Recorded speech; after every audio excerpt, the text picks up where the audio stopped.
Good evening, Bill. Good evening, Sandy. How are you? Fine. What are we talking about today? Well, as you can see on the screen, the right to photograph, which has really been born out of, all the other things we've ever really talked about, and also particularly our last discussion. Are we looking at this from the point of view of morality or legality or, some other ality? All of the above, none of the above? All realities. Okay. I think we can try and whiz through them. We mustn't let ourselves go over the hour, as we've just been discussing. Yeah. So, as I'm not a lawyer, I'm not sure how effectively I could speak about the legalities, although we could have a stab at kind of photographic etiquette, I'm sure. Yeah. And it also depends on where you are and how old the subjects are. If there are people in it, if it's just buildings, you still can't use a picture of the Eiffel Tower at night because of the light show on it. It's copywritten.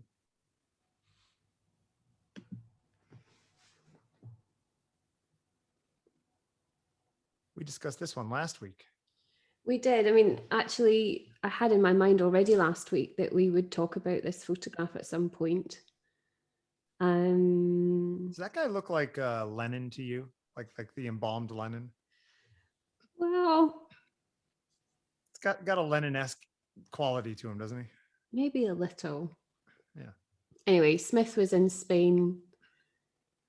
Again, people who maybe didn't see last week's show, Eugene Smith, working for life, probably the finest photo essayist maybe ever, who knows.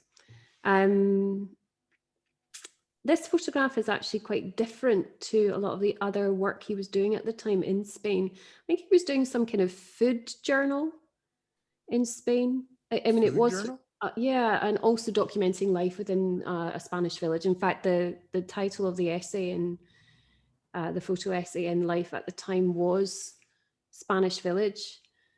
But this is called Spanish Wake. It's from 1950. And it is a family in mourning at the side of the patriarch who has passed away. Do you think they got permission? He got permission. He asked before he took this picture. Do you think he just took this picture? Well, of course, there's a story behind this.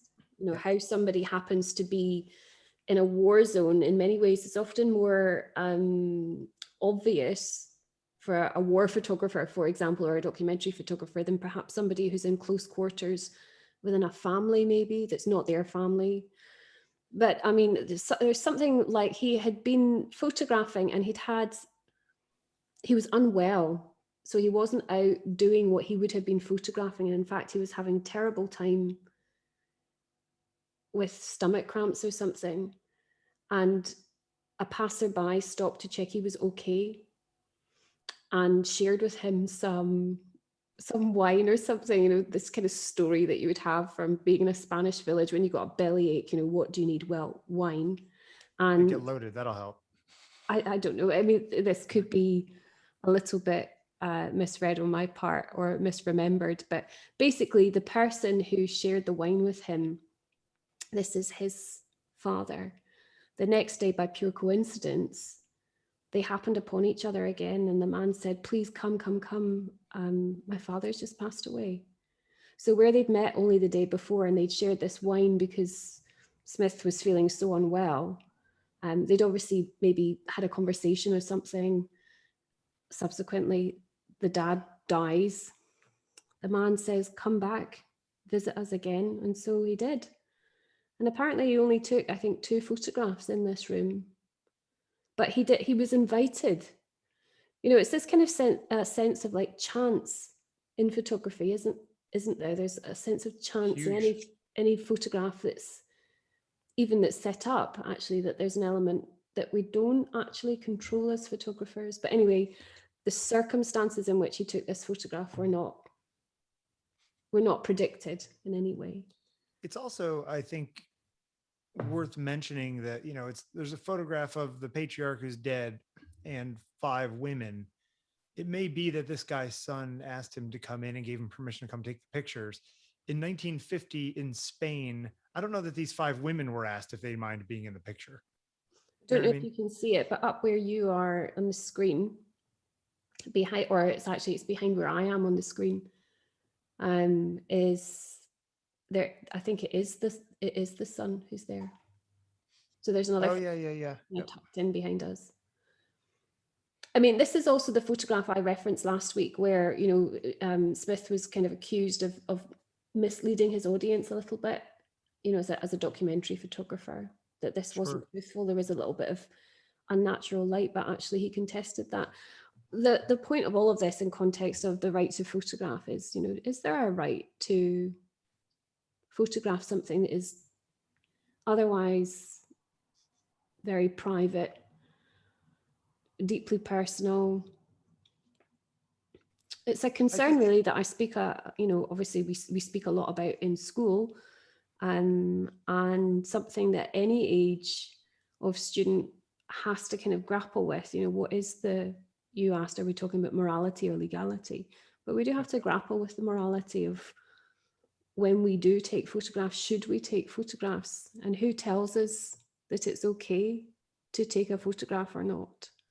Yeah, this is why I would not be a good photojournalist, because I tend towards not taking the photograph out of respect to people.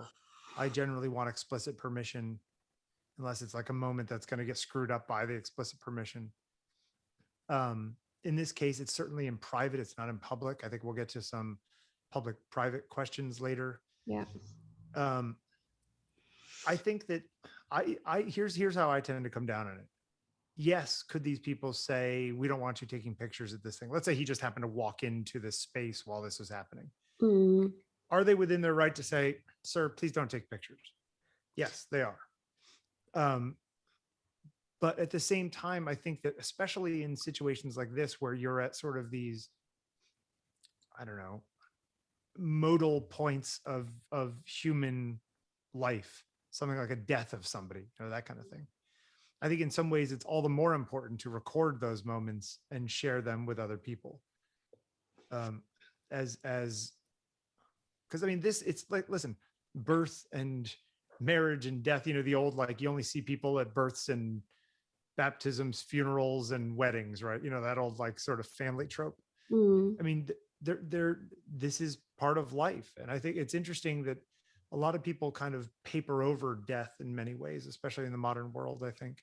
Well, there are a couple of things about that from a very kind of personal experience. One is that when I had my daughter, her father had a camera in the hospital.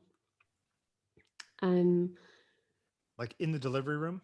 Yeah, and actually, so you could watch a video of you giving birth? No, that's what I'm going to say. Oh, okay. I didn't want that. Okay. And also, it wasn't a film. I know there are many people I know now with children Film their births, yeah, from other age who do film the birth, and that's absolutely fine as long as that is something that is wanted. But again, there are kind of layers to this, aren't there? Who's in charge of wanting that thing?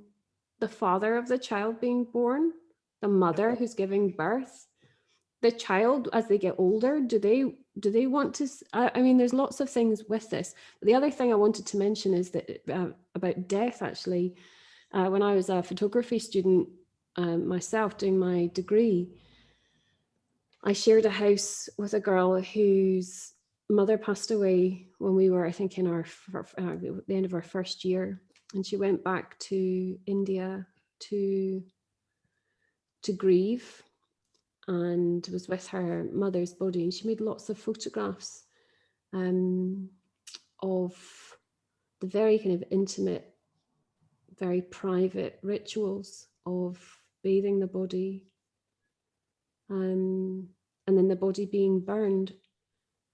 You think that's out of line? No, I didn't. I thought it was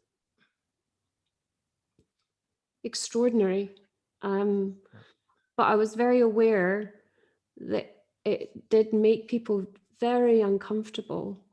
And I was also aware that there was real potential for there to be disruption within the family because of the photographs, because not everybody within the family agreed to the photographs.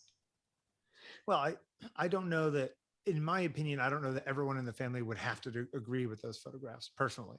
I also would say that I regret not having taken pictures of my father's body after he died. Um, and you know, there's a famous set of pictures that Annie Leibovitz took of Sontag's body after she died, right? I mean, we didn't have a photographer at our wedding.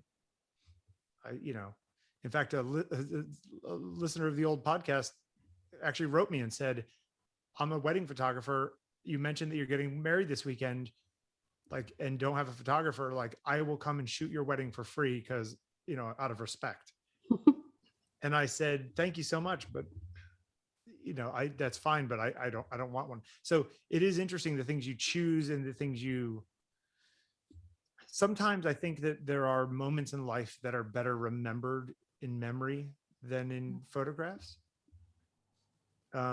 I also think that it maybe is different because, like, you know, this particular photograph we're looking at here, I mean, this is an excellent photograph. Would it matter if it was in a crappily lit fluorescent room? Would that, you know what I mean, change the equation at all? If it was a bad photo? Then, of course, the question would be, can a photograph be bad if it really is recording some elemental truth about life? Yeah, but there's well-composed elemental truths and non-well-composed elemental truths. So then I think we get into the territory about the intention, don't we? Sure. And I mean, the intention. he is obviously coming in. He is not involved in this wake, right? He is a viewer. I think that, I mean, that's different. Like if one of these women or the son wanted to take a photograph of this situation, that's a very different photograph, you know?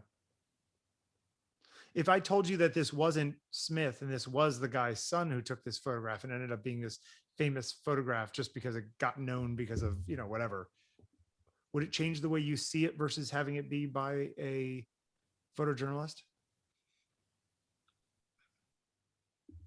Or if I told you this was Smith's father?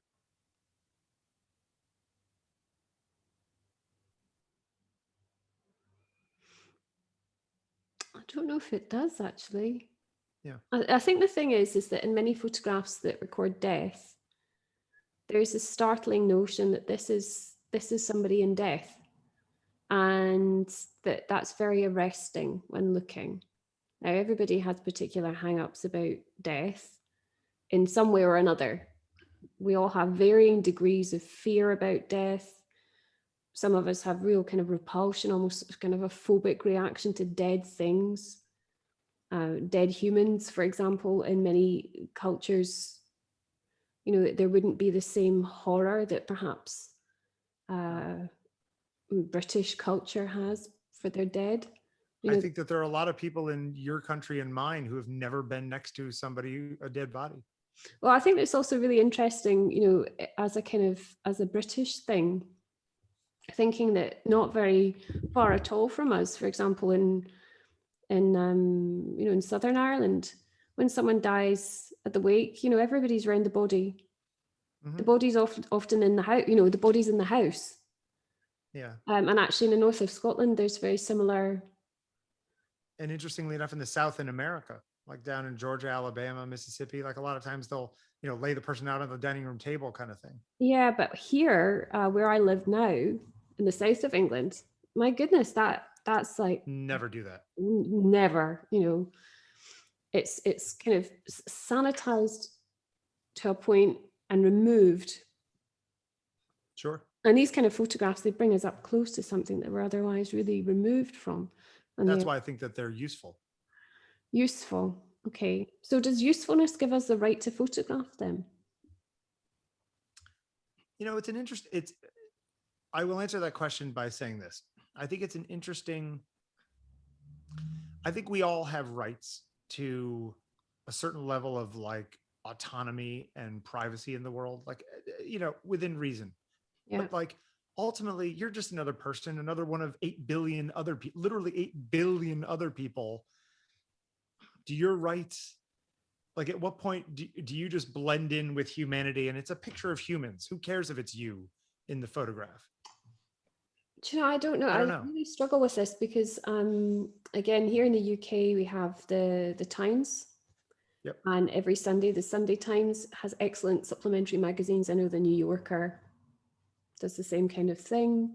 But they have the Sunday Times magazine, especially sort of like in a kind of omnibus version, at least once a year, collects and collates the finest photographs, documentary photographs from around the globe. And, it's often tagged, photographs of 2020 or whatever. Very often flicking through that magazine, I'm absolutely traumatized isn't the right word, but really struck and stuck on photographs of death. One, because photographers who are documenting life often do happen to document death. And we live in a world in which death is able to be sensationalized, though it doesn't have to be. And it happens all around us. But equally, if we're recording war or famine, any of the kind of big hitters in terms of documentary photographs from around the world, we're going to see images of death. And I just always know that, there are photographs that I have not put on here that I've come across again through putting the slides together that I really steel myself against. And it's not that I wish they didn't exist. And it's not that I wish I hadn't seen them, but that I have to be very respectful to how long it takes me to actually really process what I've seen in them, because they are so stark and moving. But that's not really answering any kind of question about the right to photograph. What is our right to make a photograph? Well, but can I just say one more thing about the Smith one before you jump forward? It also, I think there's a power in that photograph because it looks, I mean, if you stuck that in Photoshop and gave it a paint filter, it could be a painting from 1580, right, of like somebody's death or something. So I think that I think the composition. I think that's why I got into trouble for this one a little bit, because it was so beautiful. Yeah. But I guess the other thing though I would say though is people give him crap because he supposedly turned on a light or added a light over the side. Yeah. That is a very dark room. Film was not that fast in 1950. Like, he may have just been like, I want to photograph this, but it's too dark in here. I'm going to turn on a light. It may be as innocent as that. And it wasn't, let me move this light around for 15 minutes trying to get the perfect angle. I think also, again, as we discussed last time, there's a sense that actually he was quite a difficult man. He wasn't well liked. He was a great photographer who was very well respected as a photographer, but he was known, the word I kept coming up upon was troublesome. And I think if people wanted to most of us are. Yeah, of course. If you wanted to try and get a little dig in, Smith was a photographer that editors like to have a bit of a dig at, because it was the only way to kind of level that playing field of actually being really pissed off with him that he'd been so cantankerous, or he'd been so his version would be true to his craft, and that's why he was troublesome. Anyway, Sally Mann. It's an obvious choice, and forgive me, any watcher thinking, oh, it's obvious, of course they're going to talk about Sally Mann, the right to photograph. But actually, do you know what? This is the finest example of a photograph that I think polarizes. Why this one in particular?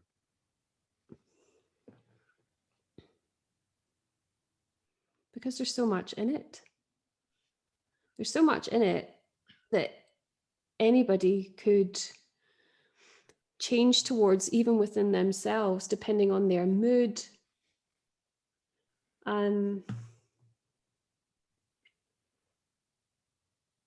I mean, for those people who are not familiar with Sally Mann's work, in the late 80s, early 90s, she recorded her own children.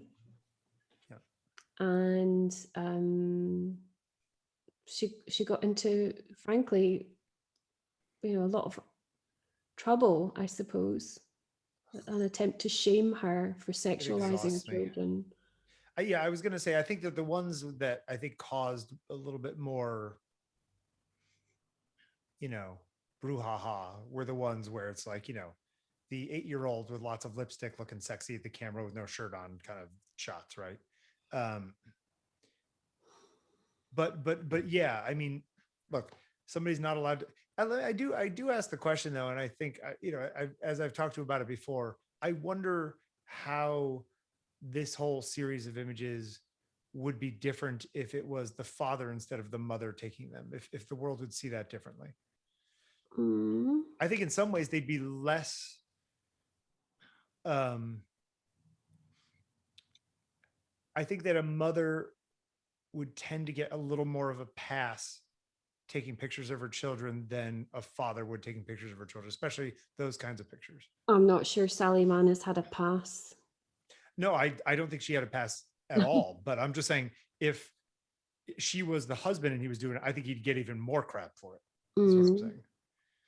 I mean, when you look at photographs such as this photograph is 1990. I mean, The Immediate Family, that kind of seminal bookwork that she made of her children, that was 92. So, I mean, this is Virginia, her youngest daughter. I think she's 4 or 5 in this.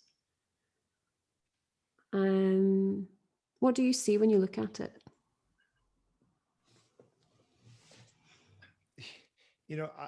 Whenever I see Sally Mann's work, I don't even look at the subjects. I just look at the quality of the tone and the excellent use of bokeh and out of focus areas. I mean, she's using a big camera with lots of depth in it. So the quality of the photograph actually hits me even before the subject matter does. So beaucoup to her for that, because they're lovely done photographs. I think that there's an intimacy to this entire set of work that I tend to find,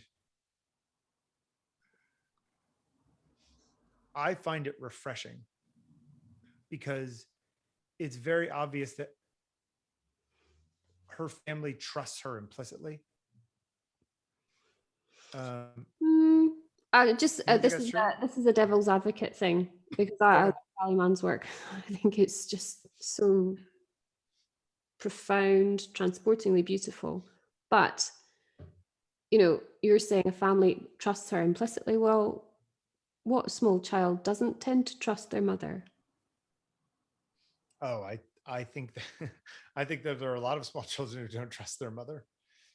But that's just is that my naivety speaking? Because I know also I have to be really aware of a sense of my own hypocrisy with this. Really, I enjoy these images.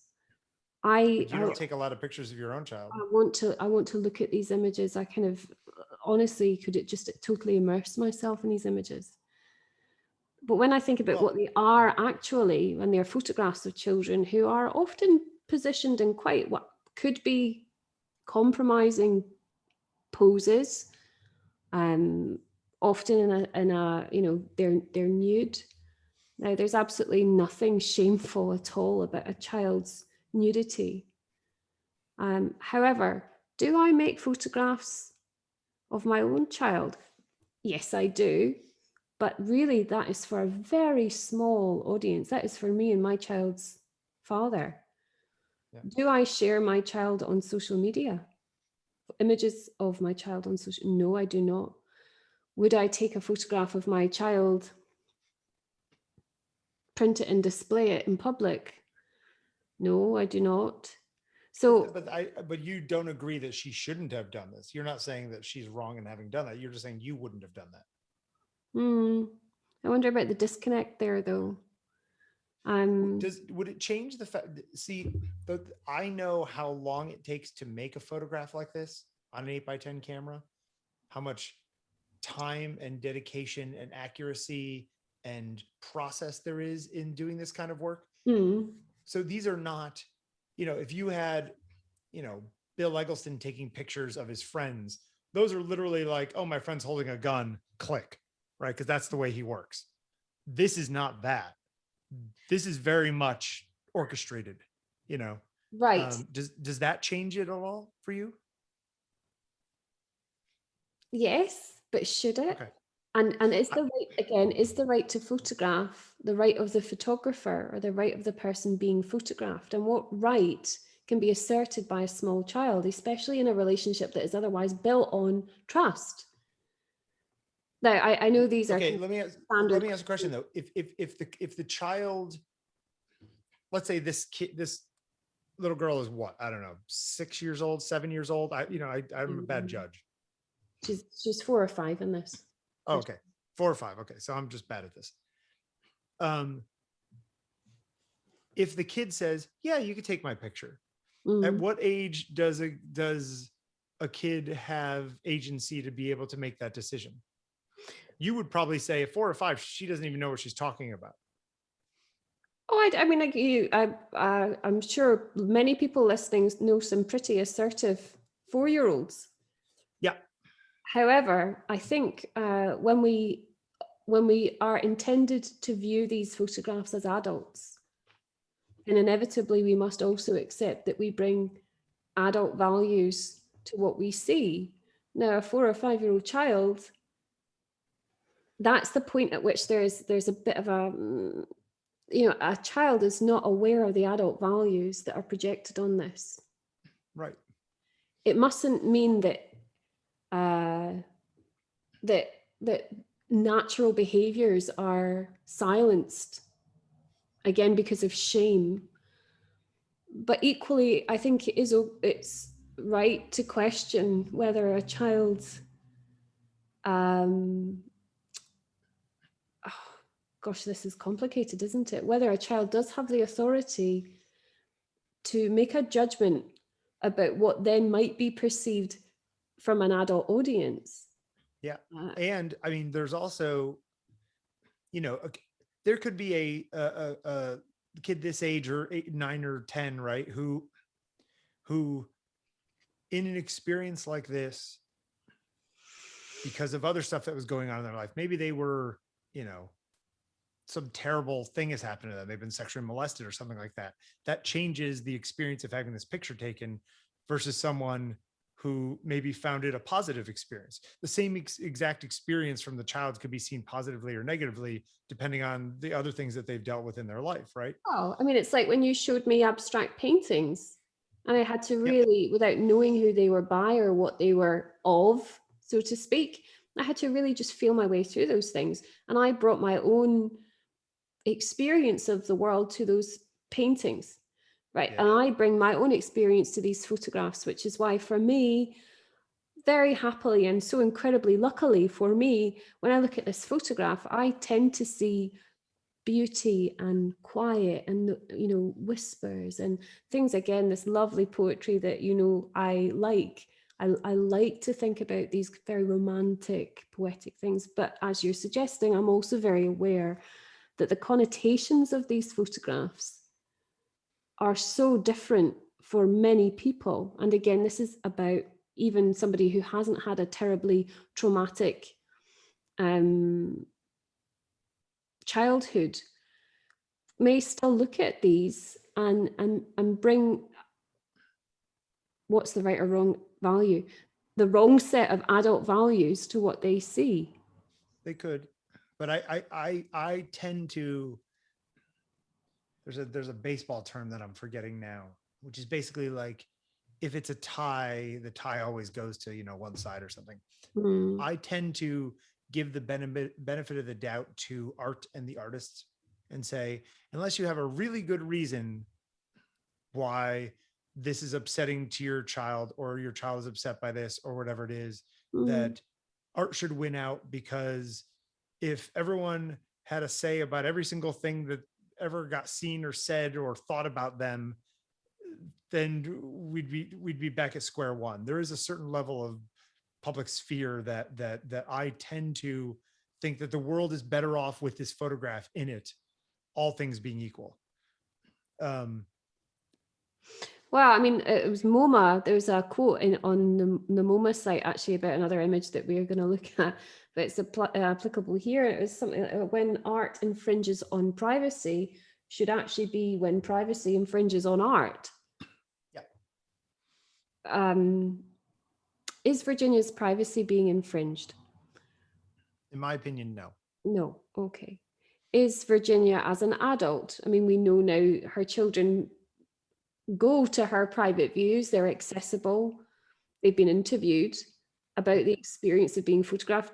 As far as we can tell, and assuming that we trust what they tell us, you know, they're not all well-adjusted adults who are fine. Not embarrassed or worried about they're the subjects of some of the most famous photographs of children ever made. Well, I mean, Time says that Sally Mann is the best photographer. What is it? I've wrote it down. Time magazine named her America's best photographer. Ever? Okay. Time magazine can have their opinion. Bill Wadman, what's your opinion?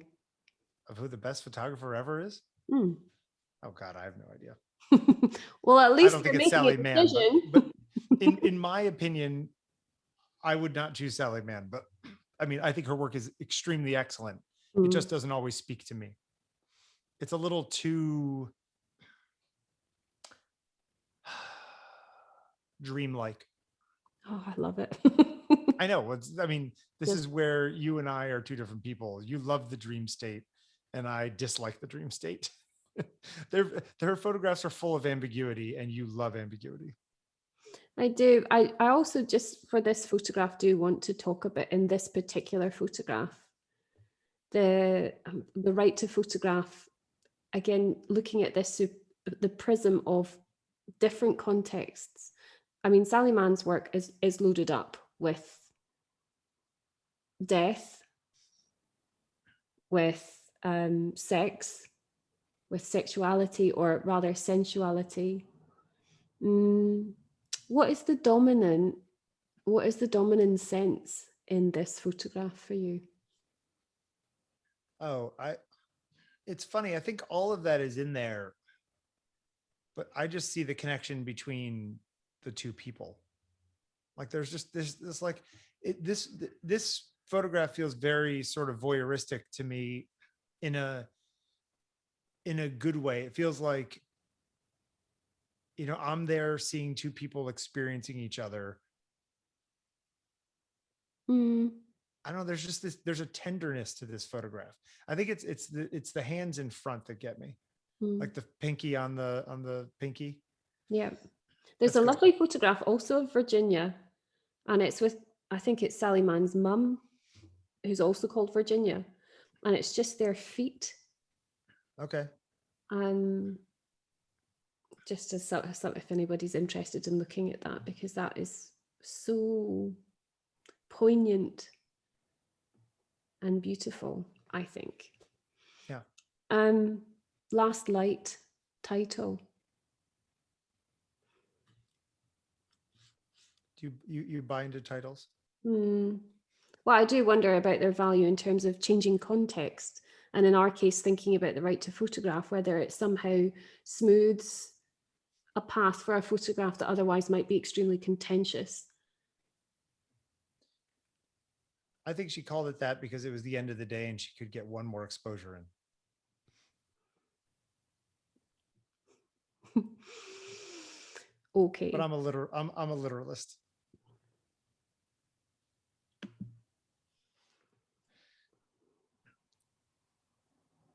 Tell me about Donna Ferrato.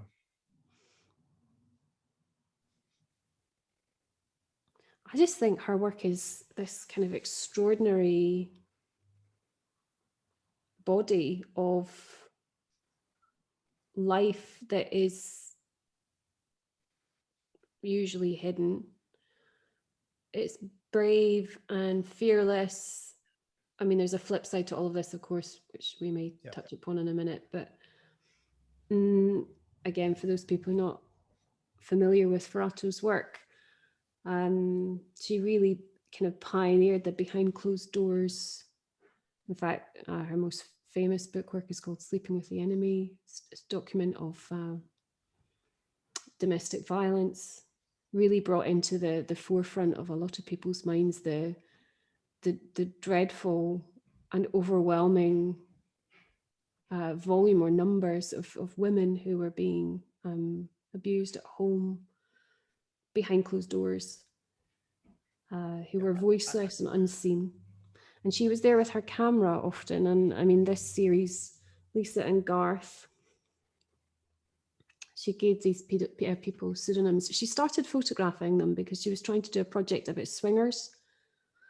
Yeah. And she went to live with them for a little while to document that aspect of their life. So she was already kind of enmeshed in a very kind of being just an observer, looking at something that she was passive, just with the camera looking. But anyway, crazy. These photographs drive me crazy. So, I mean, the thing that happened really with this sequence, and this kick-started her whole, the career that we know her for, is that the woman, Lisa, again, these are pseudonyms, tried to stop taking coke or something, and she hid the coke from her husband as well. And so Ferrato was in her bedroom. She heard this dreadful commotion. She had her camera with her. She went into the bathroom where Garth was trying to get Lisa to tell him where she'd hidden their drugs. And then the ensuing fight. I mean, Ferrato's kind of quoted as talking about this sense that, you know, you might expect that if somebody were to walk into the room, this would stop. And actually, she believed it would stop. She kind of had this sense that if she put her camera up whilst he was going to hit her, that it would stop him, and it didn't. And she's discovered this over her career, is that actually, you know, men who are in the throes or thick of this kind of violence, really nothing stops them. In her experience, you know, they will beat their wives in front of children, in front of passers-by, sometimes even in front of the police. They just can't stop it. So, I mean, we could have looked at this. I could have pulled it like a single frame. Possibly the most famous one is where she's up, down there on the bottom, because she's up with her kind of leg up. Again, there's, you know, in terms of a photograph, I know that this is then a single image taken out of a wider series. But as a still image, a standalone image, it's so powerful. Again, huge power in terms of the actual, again, like this sense of thrust, movement, violence, sex, torment, torture, power. They're really, really disturbing photographs. You know, this kind of work and Nan Goldin's work, it's like, it drives me up a wall. I can't stand it. All of those things that you're saying are true. It brings exposure to these terrible things, you know, these guys are out of control, etc. Like, all I want to do when I look at these pictures is like put down my camera, grab that guy by his hair, and smash his head on that on the ground. I want to kill that guy. It like makes me angry looking at these pictures, that this is happening to this woman and no one's doing anything to stop it. And Nan Goldin's pictures of where it's like, oh, my boyfriend beat me up, and here's pictures. Leave your boyfriend. What are you doing? Like, this is like, there's a point at which art goes over the line for me where it's like, no, this isn't about art. Somebody's getting hurt. You step in, you do something, you know, you call the cops, you do whatever it is. Like, standing there and saying, I'm going to sit there and watch it and record it for art's sake. Like, I feel like it steps over the line for me. I don't know. There's just something about it that just drives me crazy. Again, thinking about putting the slides together and choosing this, and also, you know, we've got the Kevin Carter image coming up later. You know, when a photographer is passive to record something, in that recording, they are bringing in a piece of information that otherwise is hidden away from the wider world, and in the wider world seeing that thing, whatever it is, and the awareness that's then raised because of that image, that capture. I've heard this argument 1,000 times, I and I know totally think it's true, but what the hell does Donna care about that right now? Or I mean, Lisa, rather. You know what I mean? Well, by the way, Bill, I'm not disagreeing with you about any of this. The first photograph I ever saw of Donna Ferrato's was actually in the Phaidon Press kind of compendium book that somebody got me as a student photographer. And it's just a single frame of a woman right up close, crying into the camera. And again, this word arresting, it was so arresting to me as a young woman. Yep. I had to know more about what this person's story was, even though I was also kind of repelled by it. Again, let me ask you a question though. If Donna was Don Ferrato and it was a man and he was in this situation and he sat there and did nothing, would that change your view of the photographs? If he was a passive observer and just watched this guy beat up his girlfriend? Is there something about it being a woman in that situation where she probably doesn't have the physical power to actually do anything about it? Well, I mean, you're 6'1". You go on the rower every day. Maybe you're quite confident that you'd be able to stand up and. No, absolutely. And I don't think that I am, and I am generally not a violent person, but there is a sense that there is a sense, we've talked before about whether we put ourselves in the position of the people in the frame or in the position of the photographer. I weigh 53 kilos. I'm not going to be doing anything anytime soon that in any way would overpower a much larger human. Sure. Absolutely. So when I see these photographs, I am in the position of the photographer, and I do identify the photographer as female. You're right. If the photographer was a male, I'm not sure it would make a difference, because much as you're saying, I don't know if maybe you're trying to disqualify it a little bit because it is such a well-used argument, should there not have been some kind of intervention? Well, actually, do you know what? Maybe this is a moment of the greater good. That in this intervention, the intervention is the photograph, and the photograph then being published and brought out brings out a whole other story, like a wider narrative that I know people and have experienced people who have been abused, and watching, if you're talking about the woman who if this all happened in the other room and then Lisa came into Donna's room and say, oh my God, this guy just beat me up, and she's crying, she takes a picture. That's a completely different situation than being in there in the moment watching it happen. If instead of two adults, it was him beating up a 5-year-old kid, would you step in then? Like, you know what I mean? Would you call the cops? Put down your camera and call the cops. Put down the camera, pick up a chair and smash it over that guy's head. Like there is a point at which it's like divide by zero for me. And her work, like, I'm not saying it doesn't have value. All of those things are true. But like, for me, I don't care because somebody's getting hurt and no one's doing anything about it. Well, I just want to say, if you go onto, certainly on the Amazon UK site, and you're looking for the book Sleeping with the Enemy, and there are all the ratings, the reviews, and inevitably the reviews left are overwhelmingly positive, not because of the excellent quality of the print, but it's because of what attention the book brought to something that had been hidden for so long. Sure. Now, maybe there has to be the person who believes themselves to be able to intervene in a physical way, or what you might consider to be a real way, which is to stop that action. But then there's also another part of that, which is to stop that action longer term. One simply has to show it. And unfortunately, for it to be shown, it has to happen. No, I I don't disagree. All of your stuff makes logical sense. I just have an emotional reaction to this stuff that Yeah. is just, I it think your just point doesn't. about if it was a child, what would you do? Yeah. I will come to that in a second. You know, if it I mean, was a child being child being beaten would be attacked, different. Yeah. would I be standing there with my cat? Of course, I personally would not. I would, Right.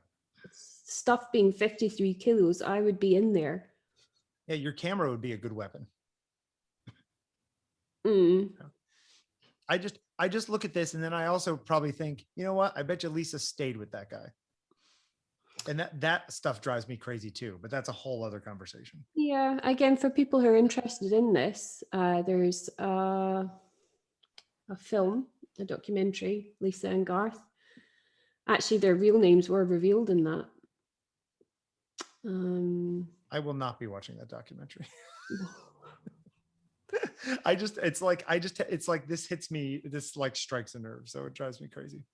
But I understand why it's important and all the rest of it. I do.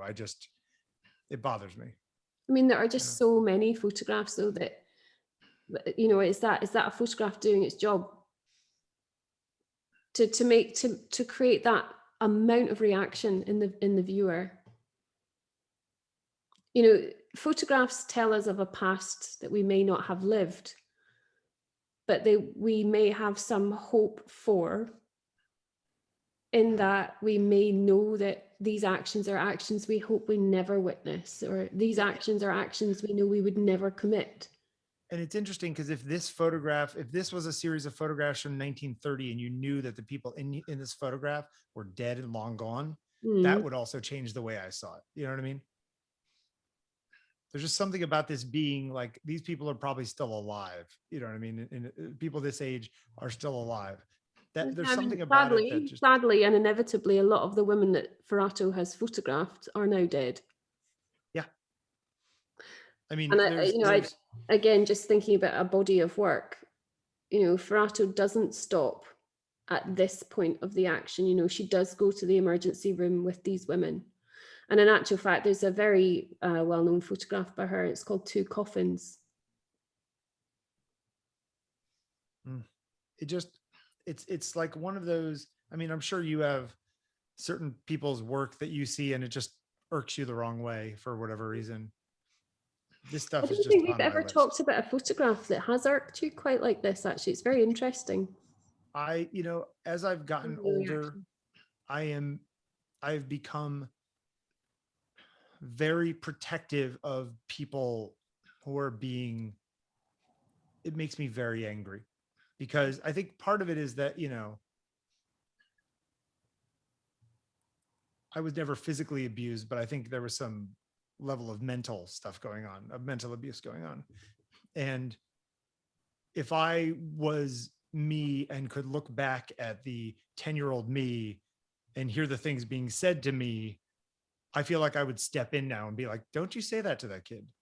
You know, who are you? Who do you think you are? Do you understand the damage you're doing?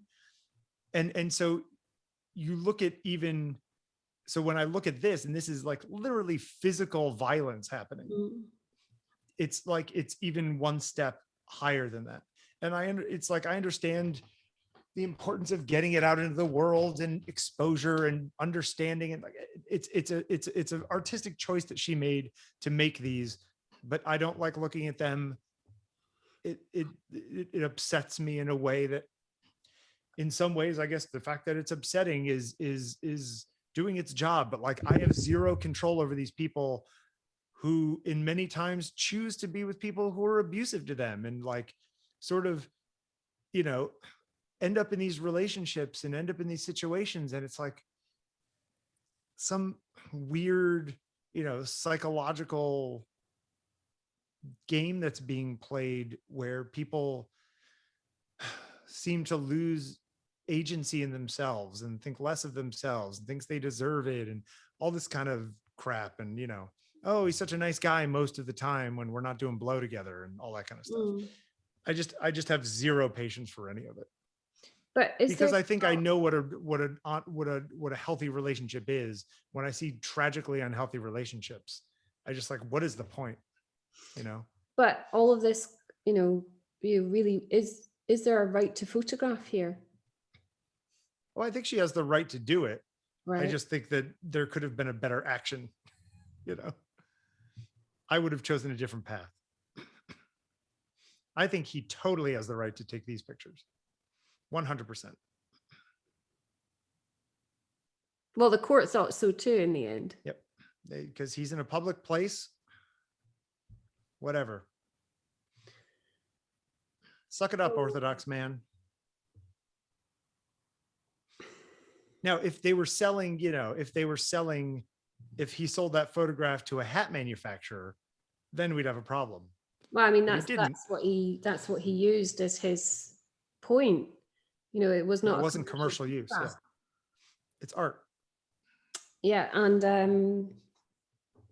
I'm not big on your American amendments, but he cited the First Amendment, and it was almost all of them are really great, by the way. Wow. Second one you could argue, but the rest of them are pretty solid. A means of artistic expression. Is the right to photograph always to be found in that?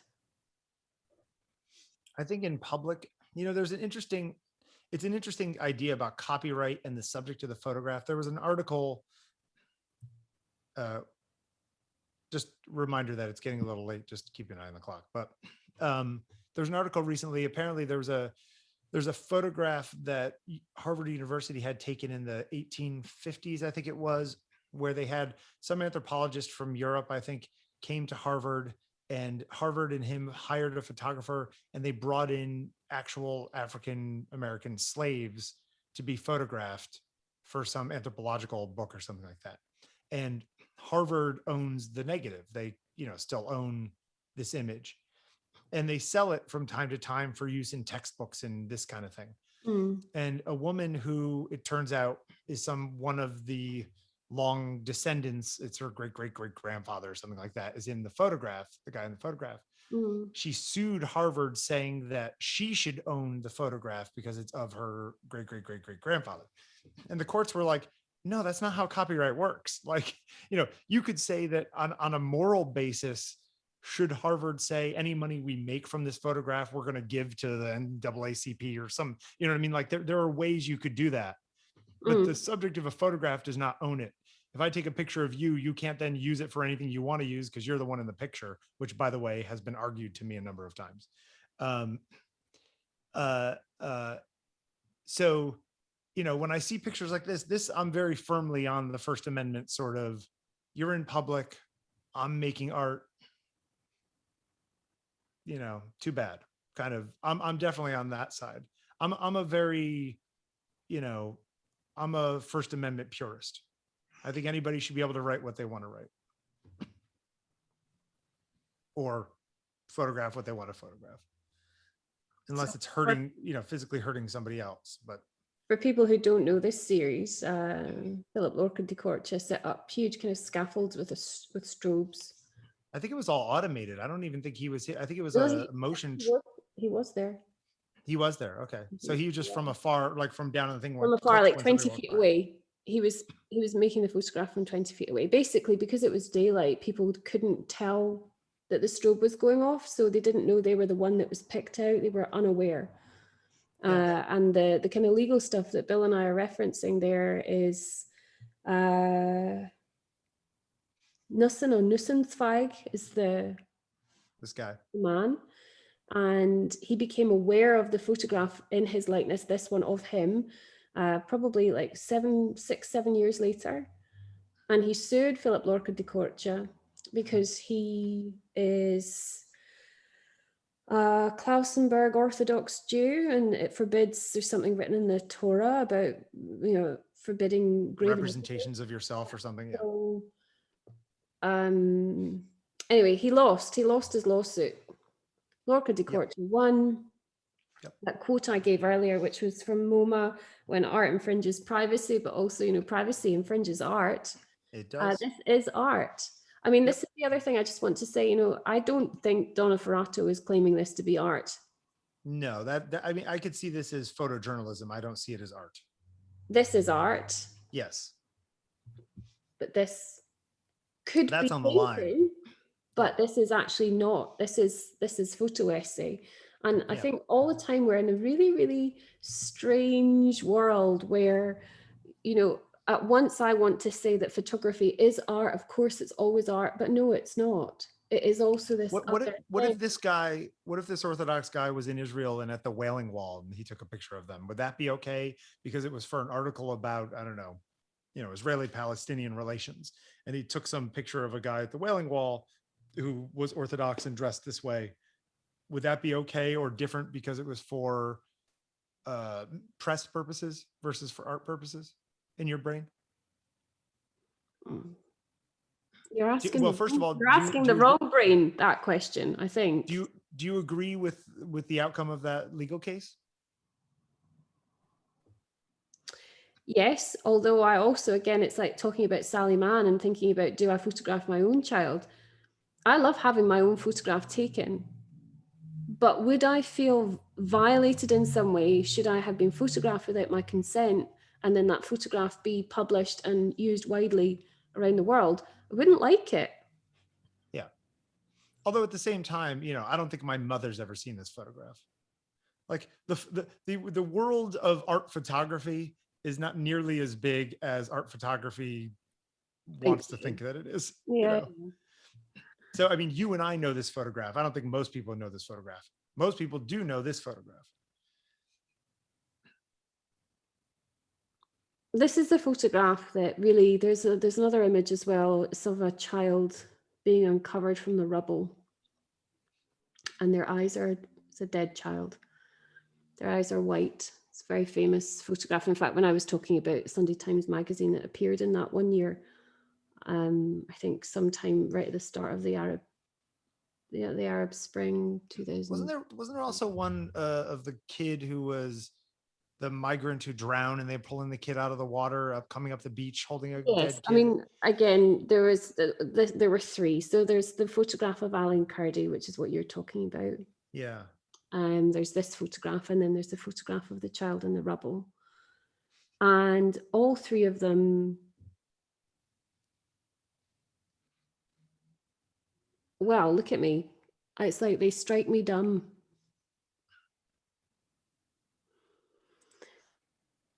Kevin Was there Carter, something about this one though that there was a more of a story to this one? well, just that, I mean, Kevin Carter, part of the Bang Bang Club, very apparently very well liked, photojournalist, reporting widely across all kinds of stories, and particularly in Africa. He was South African, and a very fine photographer. He heard moaning. He was there photographing famine for one of the broadsheets in South Africa, I think, but obviously the photograph was syndicated. It won a Pulitzer Prize. I saw the child, a toddler, starving. And just as he turned to see the toddler, the vulture landed. Just off camera, apparently, there is a kind of feeding station. What a dreadful description of feeding station. Like humans are. Anyway, the fact place is, where the kid could have eaten, you mean? the child didn't die. The child wasn't taken by the vulture. Right. Actually, the child in the photograph did die later from malaria. I think like 14 years later. Somebody somewhere found the child or the child's family. And sometimes it's called Starving Child and Vulture for a lot of kind of press stuff. But it was also called the Vulture and the Little Girl. But actually, it wasn't even a little girl, it was a little boy. They discovered later. Kevin Carter took his own life. Kevin Carter took his own life a year later. I'm not going to quote it. I haven't written it down, but I think it's in itself his note that we have access to because of the internet is stark. Once you've seen things, you can't unsee how they stay with you. I mean, a lot of the things that perhaps one could read into that note is that he had his own very personal problems, financial worries and so on, but he does cite not specifically this photograph, but the fact that once you've seen corpses and dying children and starvation, that you don't somehow empty that from your mind. And I do think that many photographers who may come up against this question of the right to photograph probably do suffer some kind of anguish. I know Don McCullin, listening to Don McCullin talking, he talks about how, you know, you would come home from having photographed famine and you'd be sitting at your dinner table in London and your children would be refusing the vegetables on their Sunday lunch plate. Yep. And he had to work really, really hard just to not totally lose his shit. Yep. And that, you know, it's not like you have any control necessarily on when images from the past recur in your mind as a photographer who's been to war or who's been to famine. This photograph, the right to photograph, I use this photograph every year, again, across all age ranges, to try and work out what anybody thinks about the right to photograph. Would I photograph this? Or would I, as soon as I hear the child, be over with the child, picking the child up? Would there be a chance for a vulture to land? This is photography in a way that, you know, does it resemble the photography we see when we're watching wildlife programs and we watch cute, cuddly? Does it matter that it's a Black African child too to the human photographer? Yeah, no, but I'm just saying, like, there's a racial component to it all too, especially, you know, 30 years ago.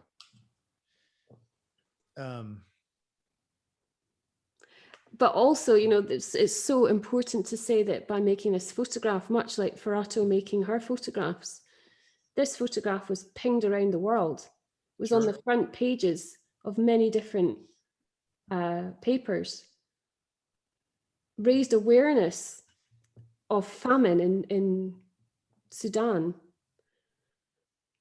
when, you know, there was still a kind of legacy aftermath of an Ethiopian famine, for example, where, you know, sometimes people who live in hyper privilege, are so privileged, we become fatigued with all this doom and gloom. Sure. Well, do you know what? No, this is happening. The right to photograph. There is a right to photograph this. If this were my child, would I want them photographed in this most compromising and vulnerable state? No. If I were a photographer, would I make this photograph? No. But then I am a photographer and I choose not to go to places where I know there is incredible anguish. Yeah, you're also not a photojournalist. No, but I think it's right to say that, you know, if you choose to be a photographer who goes to photograph famine, yeah, then this is what you have to be prepared. Yeah, this is your job. Yeah. And I mean, listen, he could take this shot, go snap, snap, snap, and then walk over and take care of the kid. Those are not mutually exclusive. They're not, but I think there is always an implication that, you know, you wouldn't get to a point where a vulture was able to land and felt happy to land. And I've never seen the contact sheet, but it could be that he was photographing the child and then the vulture landed. You know what I mean?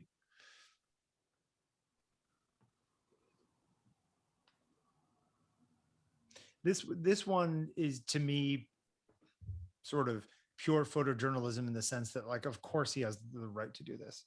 I mean, this because I see it's interesting because I see things like war and famine and like these sort of monstrous society destroying kind of situations are sort of special cases in a lot of ways. Like, all bets are off. Hang on, Bill, I do just want to, is this not monstrous and society destroying? It is, but it's a single case where you could actually do something about it. I'm not sure I'm not sure. I come from the same position. I also watched, what were those, that series on HBO, I think it was, where they followed a bunch of war photographers. Do you ever see this series? I forget what exactly it's called. It was very upsetting. It's like they followed, a guy going around Juarez dealing with all the drug stuff going on there in Mexico. And I'll find a link and I'll send it to you. But I just look at that kind of stuff and I go, this is never anything that I would want to do. I mean, the way that I see photography as a way for me to connect with another individual on a communicative basis. The idea of going someplace where I am, it's the antithesis of what I'm trying to get out of photography in a lot of ways. It's just uninteresting to me because I'd much rather deal with the primary thing and not look at it from a meta space of the camera in front of me. But there are people for whom they see it differently, which is fine. It's a different job.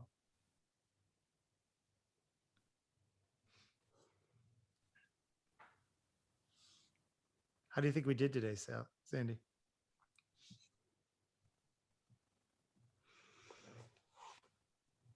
As ever, we're at the end, but we're only really just coming up upon it. Just the beginning. But that is true. Each time we speak, I find that I want to get into my stride more as we go along more. It doesn't mean that I think in the earlier slides what we were saying wasn't relevant, but I think actually this is such an important and dense topic that where we give it an hour of our time is not enough. In fact, it's maybe not even respectful. Well, there's also an argument to be made that,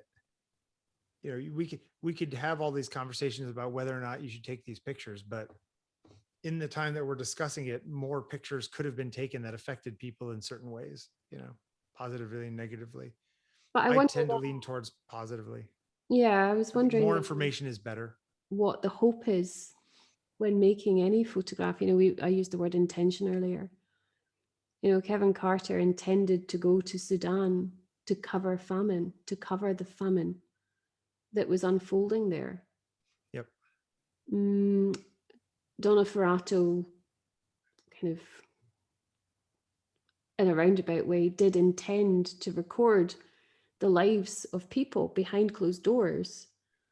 What she got in that particular series of Lisa and Garth was slightly different, but then it kickstarted a career in which she did quite literally bed down into the lives of women who were suffering at the hands of extremely abusive partners. Yeah, but I have to go in a moment, but I will say, did she want to look into that, or is that the stuff from that period that really hit and that other people wanted to see, and so she leaned into what other people wanted to see? I don't know. Well, but that's a whole other element of it.